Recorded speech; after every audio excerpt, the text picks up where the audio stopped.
প্রবাসী বাংলাদেশি অধ্যুষিত যুক্তরাষ্ট্রের অন্যান্য শহরের মতো ফ্লোরিডার অরল্যান্ডো সিটির আবহাওয়া অনেকটা বাংলাদেশের মতো। ব্যবসা বাণিজ্য ও বসবাসের সুবিধার্থে অনেক বাংলাদেশি আমেরিকান এখন অরল্যান্ডোকে বেছে নিচ্ছেন।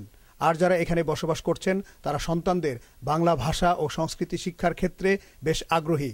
আর তাই তো স্থানীয় বাংলা একাডেমিতে এভাবে দল বেঁধে বাংলা ভাষা শিখতে আগ্রহী নতুন প্রজন্মের এই শিশুরা।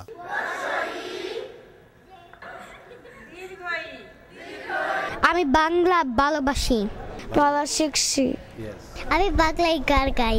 মূল ধারার শিক্ষার পাশাপাশি সন্তানদের বাংলা ভাষা শেখাতে পেরে অভিভাবকদের আগ্রহের কমতি নেই। ছেলে মেয়েদেরকে বাংলা শেখাচ্ছে এই জন্য যে ছেলে মেয়ে যেন বাংলা সম্বন্ধে, দেশ সম্বন্ধে জানতে পারে, বাংলাদেশ সম্বন্ধে। বাংলাদেশ আমাদের রুটস এবং বাংলাদেশ সম্বন্ধে ওদেরকে ধারণা দেওয়া একান্ত প্রয়োজন। আর যে শিক্ষিকা দূর প্রবাসে বেশ কয়েক বছর ধরে বাংলাদেশি আমেরিকান শিশুদের 21শে ফেব্রুয়ারির কথা জানাচ্ছেন আর বাংলা ভাষা চর্চার সুযোগ করে দিয়েছেন, তিনিও বেশ আশাবাদী এই শিশুদের নিয়ে। ইংরেজি ভাষায় পড়াশোনা করলে মাতৃভাষা বাংলা এবং বাংলাদেশ সম্পর্কে জানা খুব একটা সহজ না।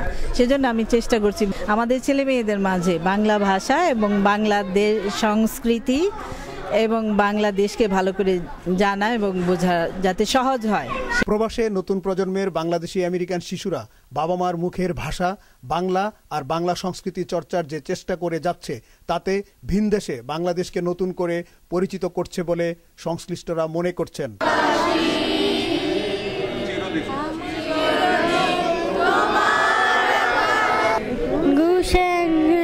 Abu Darda Zubair, ATN Bangla, Orlando, Florida, যুক্তরাষ্ট্র।